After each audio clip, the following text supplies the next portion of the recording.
Couples who master the skill of emotional regulation will have a far higher chance of having a successful relationship than those who don't.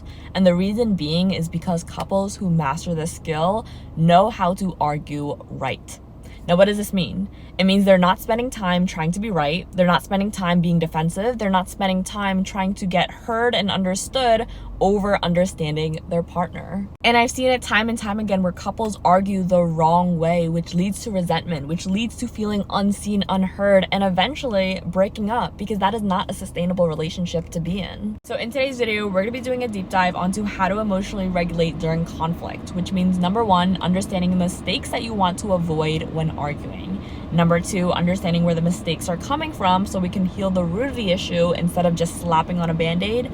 And number three, practical steps and what to do instead so that you can have a successful relationship and understand conflict resolution. Now, the first mistake that I see so many couples make is bring up arguments when they're feeling the highest of emotional turbulence. Now, these are the people that tend to bottle things up, tell themselves it's not a big deal, I'm not affected, until that one trigger hits them, and then everything starts coming out. They open the whole file cabinet and all the receipts come out, and they talk about the thing that they did last year, the thing that they did yesterday, the thing that they did last month, and then it's so overwhelming for the other partner that they completely shut down.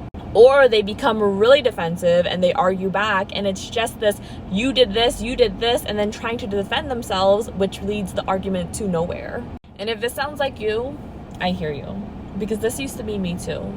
And one of the biggest things that I didn't realize is that whatever we resist will persist, which means that no matter how much we try to pretend that it's not a big deal, that it doesn't bother us, that we're stronger than this and we don't have to bring it up, we're not that weak, it will come up one way or another. And most of the time, it comes up during the times where it's the most inconvenient of them all. And it's just one small trigger. And then you start questioning yourself and thinking, why am I making such a big deal out of this? It's not that serious. Why did I explode? And it turns into a cycle of feeling guilty. So instead of falling for that trap, it's important that we're cognizant of making sure we allow ourselves to be seen, heard, and understood when we are feeling upset through the moments, instead of piling it up and pretending that everything is fine. And one of the analogies that I like giving my clients is that bottling up your emotions is like putting dirty clothes in your closet, pretending that it's not a big deal, you're gonna deal with it tomorrow, until there's no more space and capacity in there and everything comes crawling out. Same thing with your emotions. There's only so much emotional capacity that we have and that we can hold, and it will come up one way or another, whether it's with our body, health symptoms, feeling stressed, losing our hair, not being able to sleep, having very high irritability, very low patience. These are all symptoms that maybe there's signs that we're holding up emotions and we're bottling things up and not being able to express it. Same thing with other mental health disorders like anxiety or depression. These are symptoms of not being able to properly express our emotions healthily. What do you think happens when you're so used to putting your emotions away and numbing yourself and pretending that it's fine, it's not a big deal? You stop learning how to express your emotions and you're depressing them. So you're basically learning how to numb it out and not be able to feel them. Now, of course, there are other reasons why depression and anxiety exists, and it's biological reasons as well. However, these are things that we can take control of, that we can now be aware of and make sure that we're taking the steps to prevent these things from happening. Mistake number two, fighting to be right instead of fighting to find common ground together. Now, don't get me wrong. I understand. Sometimes we get frustrated, sometimes we get triggered, and we want to win sometimes. However, if it is a pattern and you're constantly fighting to be right and to win, and you can't help it when that doesn't happen, then this is only building disconnection in your relationship. And generally, you'll see that people who fight to be right in relationships often grew up in an environment where they were deeply unseen, unheard, and misunderstood. And because of this, they constantly had to prove themselves and make sure that they're correct for people to actually listen to them. And what ends up happening is that as a child, you take that and you absorb it, and it comes out in your romantic relationships as, if I'm not right, if I'm not correct in this argument, then you're not actually going to understand me. It is a threat to my safety. It is a threat of my worthiness to be understood and be seen as important. And not only is this such a painful narrative to carry around, but it often creates disconnect in your relationship, and it brings you further into a pit of feeling misunderstood, because now it's creating a dynamic in your relationship of me versus you rather than us versus the problem.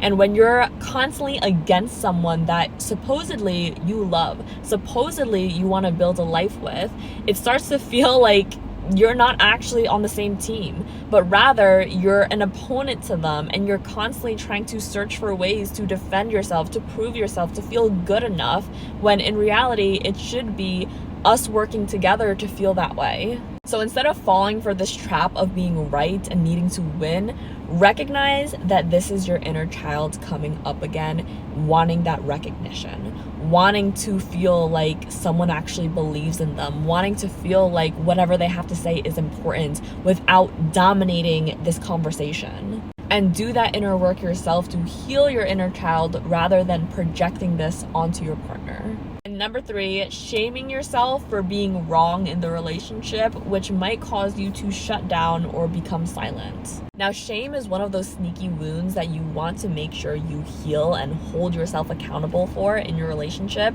because it can show up in so many destructive ways. The most common one being lying and keeping things to yourself, so omitting the truth to protect your partner, because it is a wound that tells you that whatever you have to say, whatever you are thinking is not that important, that you are not good enough, that there is something defective or inherently wrong about you, which you have to essentially hide. And when that shame wound becomes so strong, you start to isolate yourself. You start to feel like you're alone in this relationship, even though your partner is right there next to you. And not only that, but shame also increases the chances of your unhealthy behavior from repeating itself again. Because the truth is, healing doesn't come from a place of shame or guilt. It comes from a place of love. And until we learn this, and until we allow ourselves to understand how to be vulnerable and have compassion for ourselves, we'll only find ourselves repeating the same cycle. Now, if you come this far from the video, let's talk about some practical steps and what to do instead so that you're creating healthy and enriching conversations where you're not pushing your other partner away. Number 1, you want to be mindful of how you come into an argument. Are you emotionally regulated? Are you feeling very heightened and very turbulent? Or are you able to actually have this conversation? Because while there's nothing wrong with feeling upset during an argument, understanding how to healthily express our emotions is so significant, so we don't end up projecting our wounds onto our partner. And I'm going to give you an example of what projecting your wounds look like and why it leads to an unsuccessful argument. So, say for example, partner A has a wound of abandonment, and because of this wound, they start feeling very heightened and sensitive when their partner doesn't text them back right away. And so maybe they texted their partner an hour ago, and they're waiting and they're waiting and they're feeling, why isn't my partner responding? Are they texting someone else? Are they interested in someone else? They have abandoned me and there's something wrong, right? And instead of taking the time to regulating their emotions, maybe they go on Instagram, maybe they start stalking, maybe they start coming up with stories in their mind thinking, oh my gosh, they posted 2 hours ago, why didn't they respond to me? Is there something wrong? Now maybe there's even a bigger story in their head. And you see how one wound and one emotion leads to another action, another fantasy, another projection, and all of that comes out when their partner finally answers. And imagine how the partner may be feeling when they open the phone and they're hearing, why didn't you call me back right away? You should have called me back. What were you doing? Were you on the phone with someone else?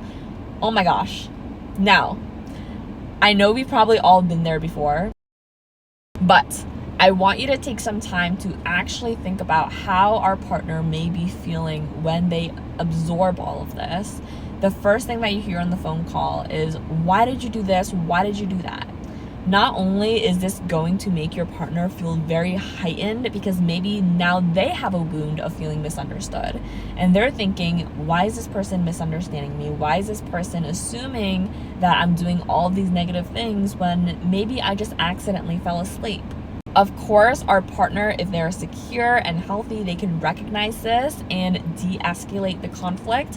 However, most cases are not. Your partner is going to be defensive. Your partner is going to feel like they have to defend themselves because you are directly attacking them. Instead of coming from a place of emotional heightened turbulence, make sure that you regulate your emotions first. Make sure that you do that inner work to rewire your thoughts and learn how to self-soothe. So what this looks like is taking a couple deep breaths, reminding yourself, is this true? Or is this something that I'm just catastrophizing about, right? What would I tell my best friend in this situation? And how can I start neutralizing some of these thoughts that are in my mind? Because most cases are not. Our arguments come from a place of fear. Our arguments come from a place of wounds, and making sure that this is actually something to be concerned about rather than our own projection and our own past fears. Practical step number 2, making sure that we're having conversations that come from a place of we rather than you versus me. Now, the language that we speak in arguments is so important, because if we're constantly saying, you did this, you did this, you did this, like the example that I had before, our partner is going to feel like you're directly attacking them and they're no longer trying to get your need met. And if you recognize, what is the need that I wanted in the first place? It was reassurance. It was feeling like you are important, that you are enough, that you are loved, and that you're not going to be abandoned. Because a lot of the times we argue to fight for some of these needs that we want to get met. And so if we recognize, okay, what do I actually want to get met? How can I meet this myself? Or how can I actually be vulnerable and ask for reassurance instead? So instead of you did this, you did this, you did this, it can be, hey, I noticed that I'm feeling a little bit disconnected, and I'm hoping that we can, go on another date sometime, because I miss us and it makes me feel safe, right? Sharing from a place of vulnerability, owning up to your emotions, and including that we statement to know that we are in this together and it's us against the problem, not you versus me. And practical step number 3, making sure that we're not attacking our partner's character, but we're actually targeting the behavior that we're noticing is unhealthy. I've seen so many people actually attack their partner's character instead of the behavior, which causes our partner to feel like there's something wrong with them, or maybe their partner doesn't like who they are as a person, which causes a really big disconnect. So for example, this can sound like, oh my gosh, you're so selfish. Why do you always do this all the time? Can't you just be more caring? Why didn't you even think about that? Versus saying, hey, you might have forgotten, but I noticed that the dishes were not loaded yet, and I wanted to give you a reminder in case you forgot. This is important to me. I value when we're able to make sure we take care of our chores on a timely manner, because it shows that we respect each other's space. Okay, notice how we're focusing on the behavior rather than our partner's character. Well, I hope that this video helps. I hope that you can take these practical steps with you so that you can create healthy and successful arguments in your relationship. If you want more in-depth guidance, of course, you can book a one-on-one clarity call with me, link in the bio. I'll be going over your next 2 to 3 steps that will be best fit for you in terms of healing and growing in your relationship and personal area of your life. And I'll give you practical tools and exercises that are personal to you so that you can take them moving forward. But with that said, if you like this video, subscribe for more, and I'll see you in the next one. Comment down below if any of these resonated with you, but as always, you got this.